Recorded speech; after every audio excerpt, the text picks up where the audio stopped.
बिस्मिल्लाहिर्रहमानिर्रहीम। मौज़ूद सहाफ़ी हज़रात, अस्सलामु अलैकुम। सबसे पहले हमारे लिए एक इंतहाई खुशी और मसर्रत की बात है कि हमारे दरमियान मुत्तहदा कौमी मूवमेंट पाकिस्तान के उम्मीदवार अब्दुर्रहमान घासी, जो कि कश्मीर इंतखाबात के उम्मीदवार हैं, LA-40 वादी 1 से, वो हमारे बाएं जानिब यहाँ तशरीफ़ फरमा हैं। हमने मुत्तहदा कौमी मूवमेंट पाकिस्तान के मरकज़ पर खुशामदीद कहते हैं। मेरे दाएं जानिब एक और इंतहाई अहम शख्सियत हुसैन शाह साहब, जो कि मुशीर IT गिलगित बल्तिस्तान और सदर मुत्तहदा कौमी मूवमेंट पाकिस्तान गिलगित बल्तिस्तान कराची तशरीफ़ लाए हैं, हमारे दरमियान मौजूद हैं। मैं इन्हें मुत्तहदा कौमी मूवमेंट की जानिब से दिल की गहराइयों से खुशामदीद कहता हूँ। हमारे दोनों उम्मीदवार, दोनों मेहमान आज यहाँ न सिर्फ खुसूसी तौर पर पार्टी की लीडरशिप से मुलाकात करने आए, बल्कि मुल्क के उमूमी जो हालात हैं उसके बारे में तबादला ख्याल हुआ। ख़ास तौर पर गिलगित बल्तिस्तान की तरफ से हमारे हुकूमती नुमाइंदे हुसैन शाह भाई ने बहुत अच्छा फ़ीडबैक और वहाँ कारकर्दगी के हवाले से एक रहनुमाई भी तलब की। और कश्मीर में हमारे अब्दुर्रहमान घासी जो है वो यहाँ पे इंतखाबात लड़ रहे हैं। टोटल मैं ये बताना चाहता हूँ कि मौजूदा जो कश्मीर के इंतखाबात हैं उसमें 13 सीटों पर बराह रास्त हम इलेक्शन लड़ रहे हैं। 22 उम्मीदवारों ने हमने कागजात नामजदगी दाखिल किया था और 13 नशिस्तों पे हम इंतखाबात लड़ रहे हैं। और ताहाल हमारा किसी भी सियासी जमात से कोई सीट एडजस्टमेंट नहीं। मैं ये भी बात बताना चाहता हूँ कि कश्मीर में टोटल 4 जमातें हिस्सा ले रही हैं। टोटल नाम निहाद कश्मीर पे सियासत करने वाले ठेकेदार को तो उम्मीदवार ही नहीं मिला। वहाँ कराची से तो मुमकिन है कश्मीर की सीटों पे कि खड़ा हो, हम बराह रास्त कश्मीर में वहाँ पर इंतखाबात लड़ रहे हैं। और अभी साबिक मेयर वसीम अख्तर भाई, खालिद मकबूल भाई अभी कश्मीर की एक कैंपेन करके वापस आए।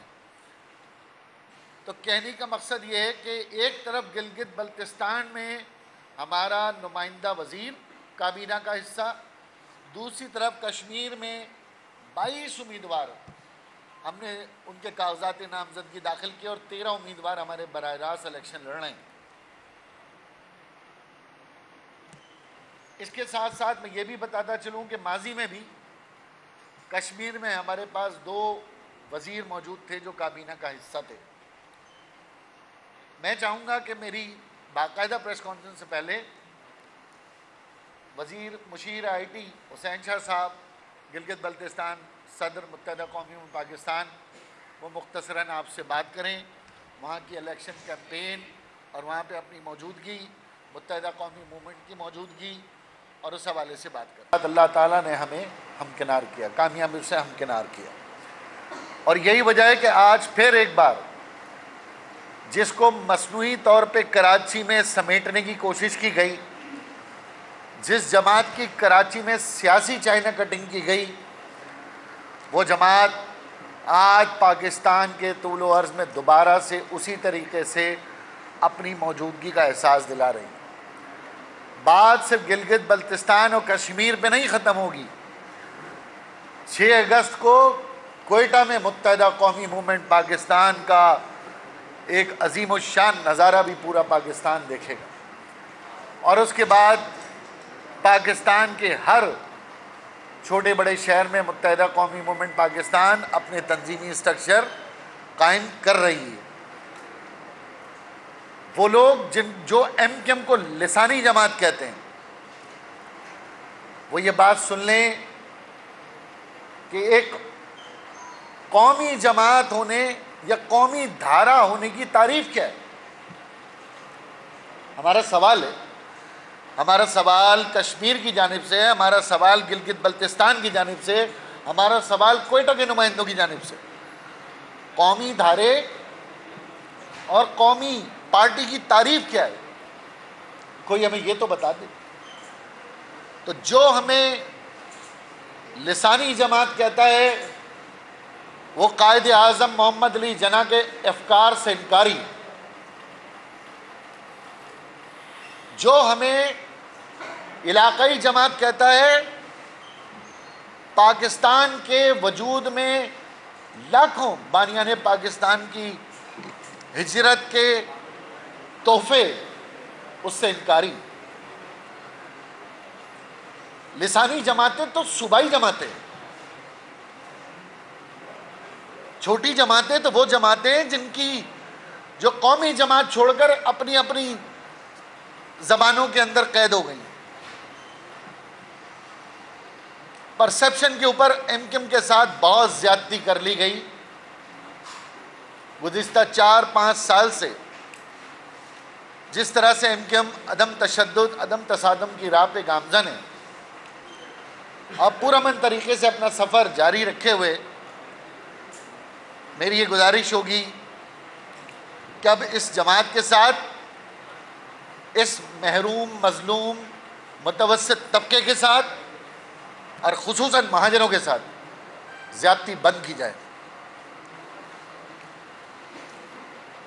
एक और बात मैं ये कहना चाहता हूँ कि अभी हमने पूरे सिंध के शहरी इलाकों का विज़िट किया, कराची का विज़िट किया। कराची में पूरा तफसीली मुआयना किया वसीम अख्तर भाई ने, आमिर भाई हैदराबाद, खालिद मकबूल भाई।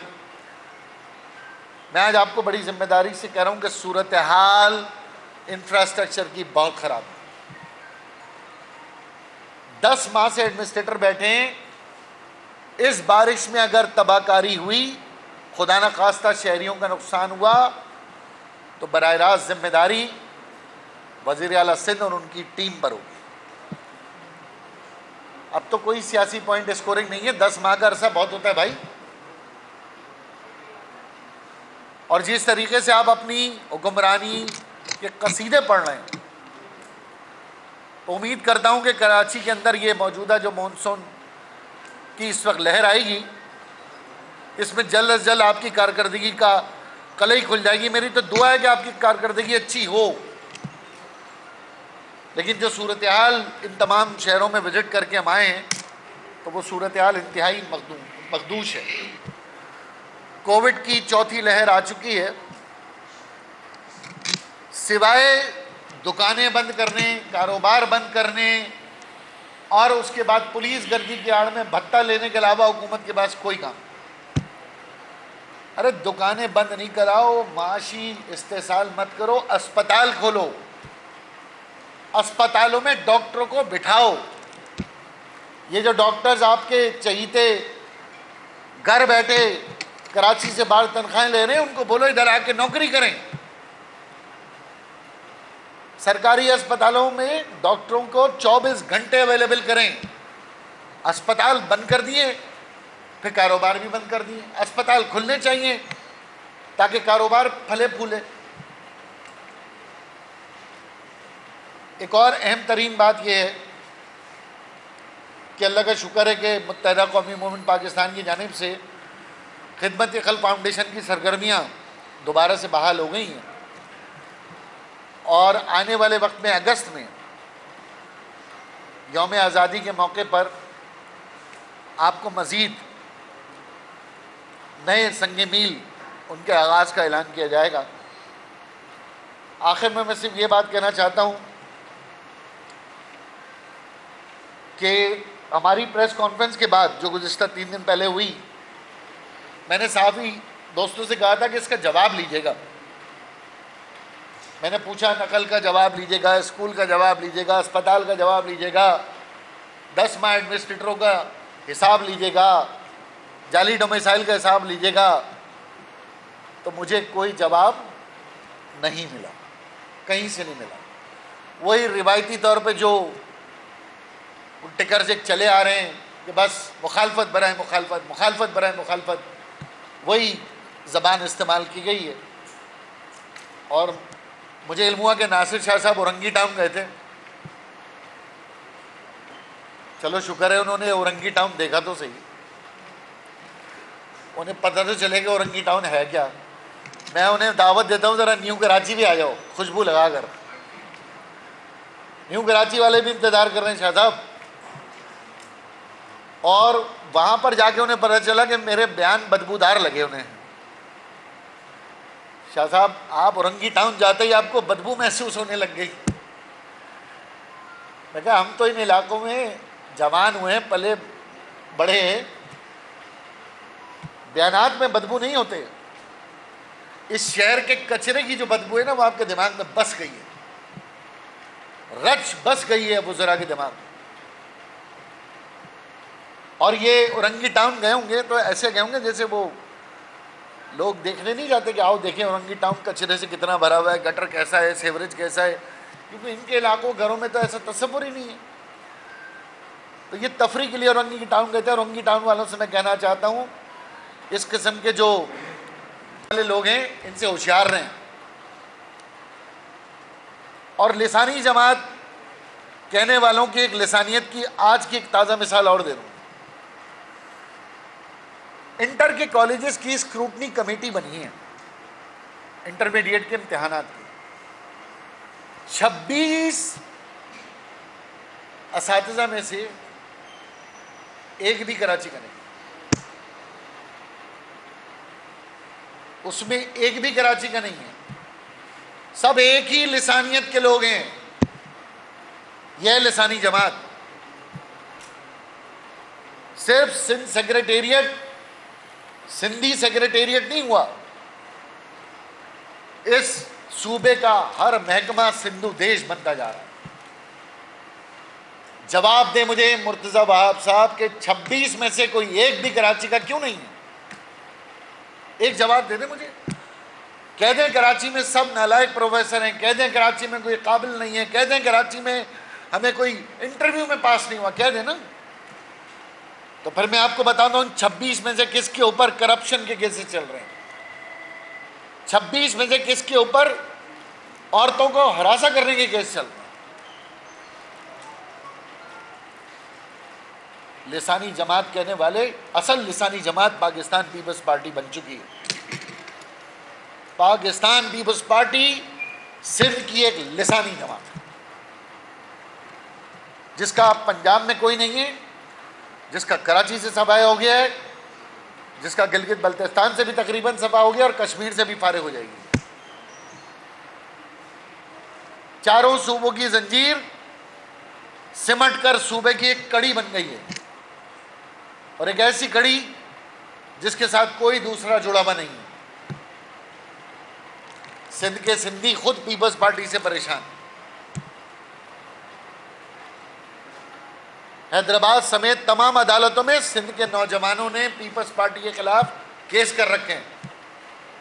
और मैं ये बात सिंध के लोगों से भी कहना चाहता हूं, खास तौर पे कराची के नौजवानों से, पीपल्स पार्टी और सिंध दो अलग-अलग चीजें हैं।